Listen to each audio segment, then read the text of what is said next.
Okay, peace and love, everyone. It's Takesha of Native Nubian Wellness, and you are tuning into another session of Black Women Who Blaze.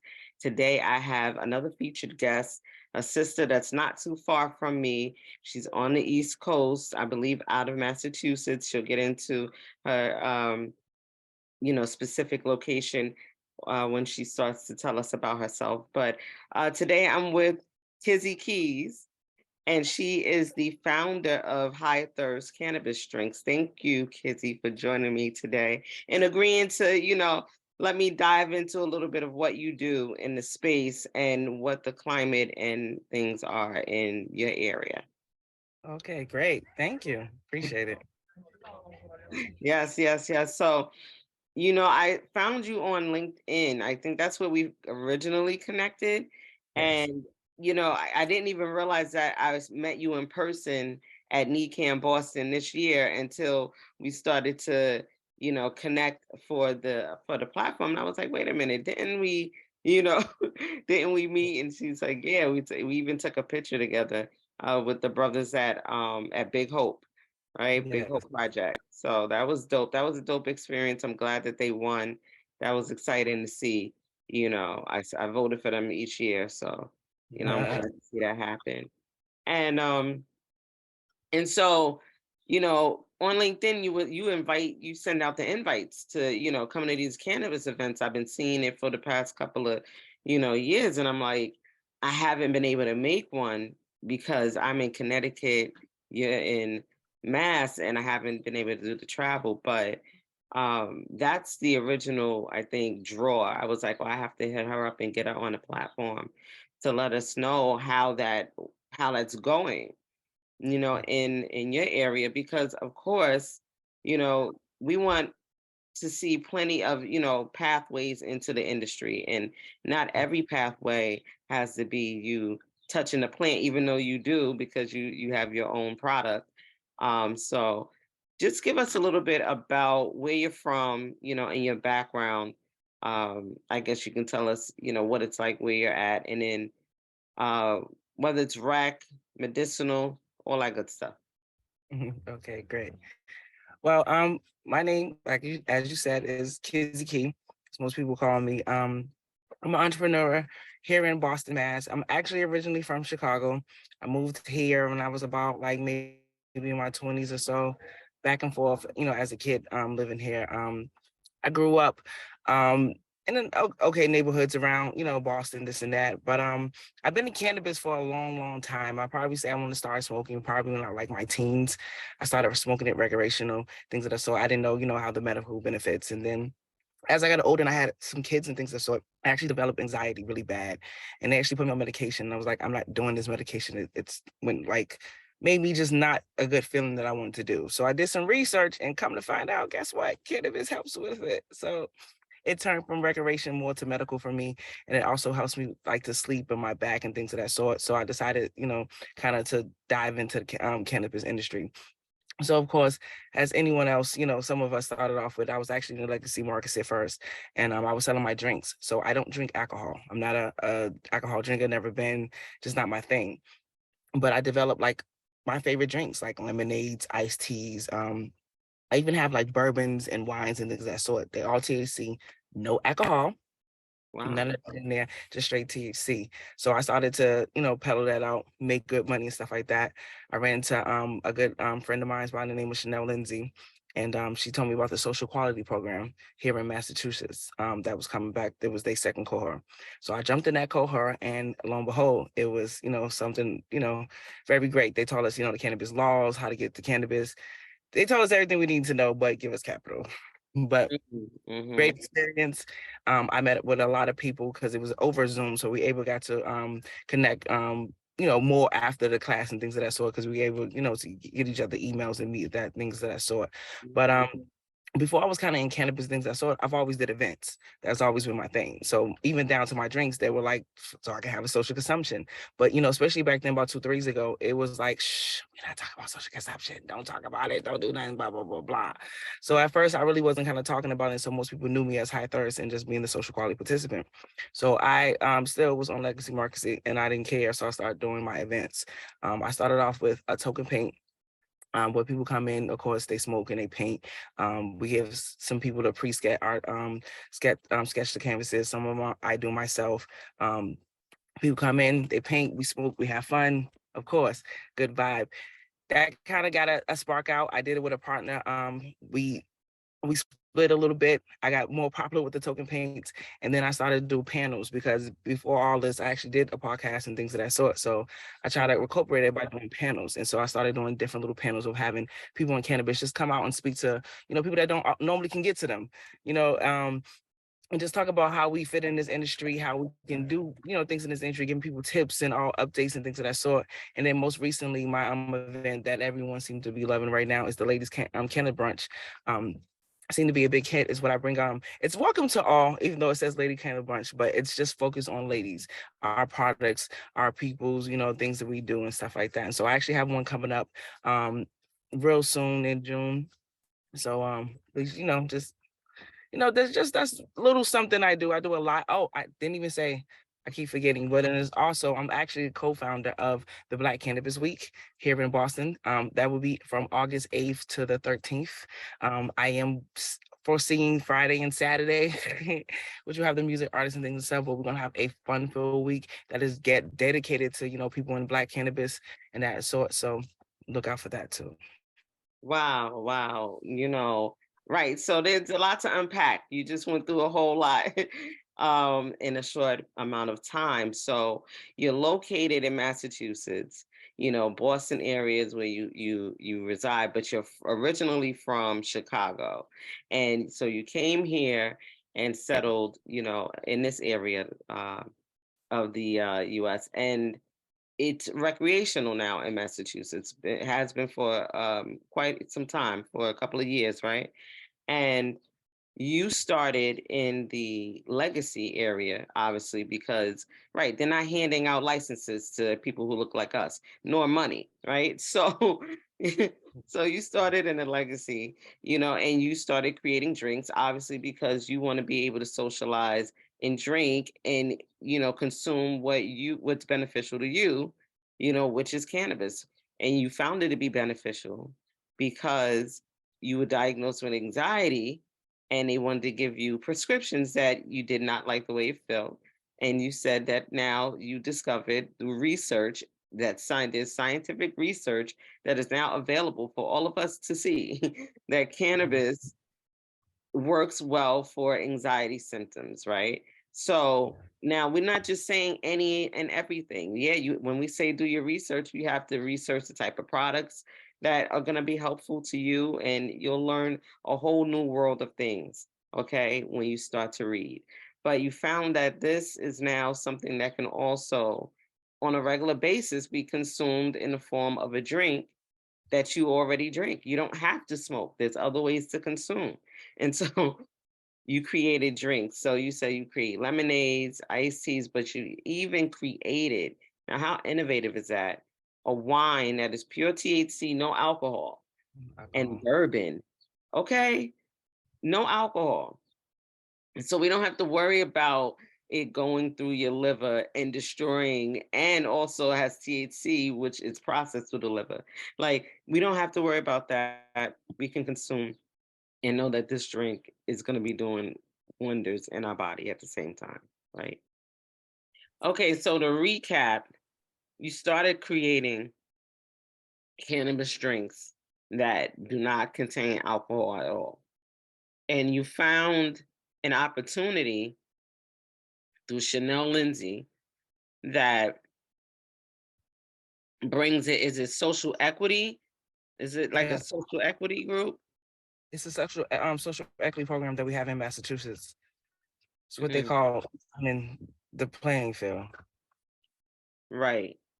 Yeah, But at the end of the program, there's no funding. no. So there's education, some resources as far as networking. They'll link you to some of the organizations that can help with what business plans and things like that. But Yeah, there's no funding. no. So you had to continue to grow your funds for this project in the legacy space. And you started to do events. You've always been an event planner. So you started to do paint, token paints. Yes. Okay. Token paints. And so did you trademark that? Because I remember mentioning like that was it became Well, I trademark, but it's that trademark is worth nothing right now because they said that I need to change the name because the word token is more like of like smoking. And here the cannabis laws in Massachusetts are very, very strict. They're like beyond the worst of strict. So certain words you just cannot use. So they felt the word token needed to be taken out because they feel as though that is inviting people to come and smoke marijuana. Yeah. That's the things they do that they hear. I which feel is like they do. confusing because if you said sip and paint, you're inviting people to come and sip alcohol. That's legal though. That's legal. Right, So but paint and elevate. right. So, but you said that cannabis is legal in the state of Massachusetts for Yeah. 21 and over, like Yes. alcohol. But because of the federal prohibition, that's why they won't let you trademark it as No, I have it token. trademarked. I can't use it. So they let me trademark it. They let me spend and waste my money on it. I've been using it for almost the last 2 years. It just Wow. came up that this year that when it got kind of big. So they decided that I cannot use that name, that I should be using like paint and elevate. So yeah, even though That I have a trademark. So, that oh right. Okay, so it is trademark, but you're not able to use it to advertise the event. no, Hmm. no. Mm. It's the little things and minor things they do just to stop you. Right, And then berries. other people doing it in other states. Literally, I heard someone doing a token paint and they got it from me in New Mm, York mm, mm, freely. mm. Right. So now you've transitioned or now began to expand the events to brunches. Yes. And these brunches, you provide education, you bring in industry professionals and they talk about different topics specific to women, or it's just topics about the industry. Topics about the industry. I try to give the experience. Most of these events I was having anyway are mostly women based. So Mhm. I thought it was like more important for us to have it. So all my brunches are not always ladies brunches, but those seem to be the biggest ones because ladies come out and support the most. So but I also thought it was just important just to shadow us because sometimes we get look behind and things of that sort. So I thought, and it'd be a good idea to show some kick ass women, you know, on my panel talking about their industry, how they kick butt in here. So I just thought that would be a good idea, a different feel of just having all ladies on the panel. So they necessarily they just talking about the industry. So, but I Mm. had one, we had like all women and then we had one man. So men do come out sometimes. Well, I think that there, you know, should be more events, obviously, geared towards, I guess the community overall, right? They Yes. like bleach too. Um, but there is nice to have affinity spaces, meaning for us, for women to connect and, share things that women like to share and experience without the eyes of men around, right? and that type of thing. Um, or even spaces like Black Women Who Blaze, where it's a space that is held for Black women to come and speak about their experience here. Really, really hard conversations, like the fact that funding is an issue, and that states are, I think, getting it wrong. Well, Just, funding was an issue. So let me say that mhm, funding was an issue here. So they did pass a bill that has they're gonna take I think it's 15% of the tax money and put it back. As far as we know of right now in the pot, it's $30 million. Supposedly by July, they should have all the ordinance and it should be out.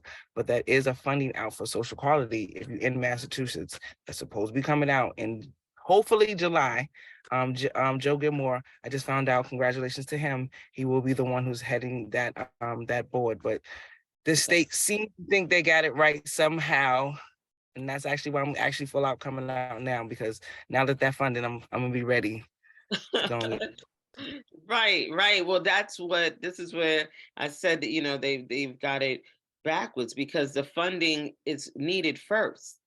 It really is. Like at the end of the day, the funding helps with education. The funding helps with getting the partnerships needed and the right connections and the right people in the right places to stand up these businesses that we want to be here, you know, for a long time, not, pop up and, gone because, hey, there was no money, but there's no money federally and these states don't put aside the money in order to invest in the, like you said, the social equity or those who come from communities most affected by prohibition and have the know-how. They understand the market. Like you're tapping into a market that's been built by people in what we're calling legacy, right? Right. So, you know, you're tapping into that market, wanting the people that they, that consume and their customers to now go to you. Right. You know what I'm saying? Like competing and being the competition when at the end of the day, this wouldn't be here. You wouldn't have a market if we weren't here. So you come here where the teachers are, where the growers are, where the distributors are, where the event planners are, where the product developers are, because you develop the product in your event planning. And those are two different pathways into the space. So which to you is what you enjoy the most?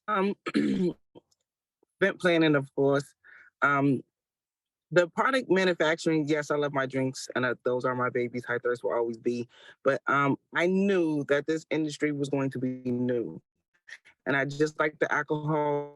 If I started now or putting a product out, then that's something that my kids can do, like, go on and on. I can see High Thirst, being the Hennessy or whatever the case may be. So I Right. foresee that. So that's why I need to put a product line in. So that's where High Thirst came in for. So it is still my baby and I still love it. But High Thirst was more or less, I'm going to make something generational for me and my family to keep going on and on. So not just the dispensary, but we got a product that's going to, keep going on.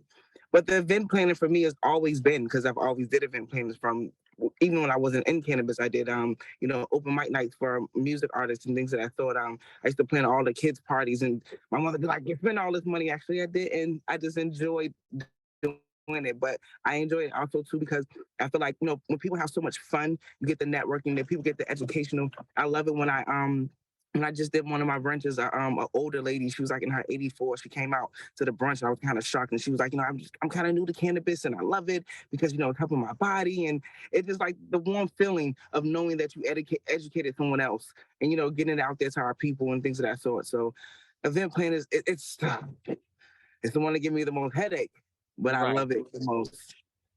Right, right, right. And that, you know what? I was going to say that we need more event planners, people who come from an event planning space in the industry to elevate the vibe and the feel of the events, the look of it.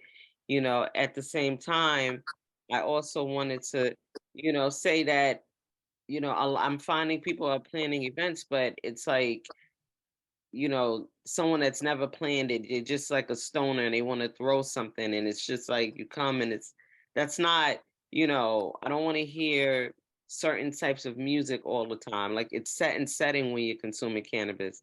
So when you understand that, you know, if it's your first time consumer and you're in an environment where it's noisy and the music is ridiculous or what have you, you may have anxiety. You may experience anxiety from that type of environment and being and consuming for the first time in there.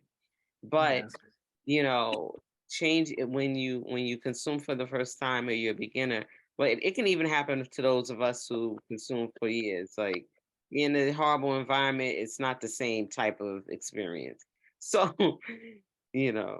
No, well, that's what we're trying to do with Black Cannabis Week here. So Black Cannabis Week here, it's it came from literally from me. I have a advisory board. It's 5 beautiful ladies. I swear I did not put that together. I put an interview out. Ladies are the ones who are just most qualified. So it just happened to be all ladies.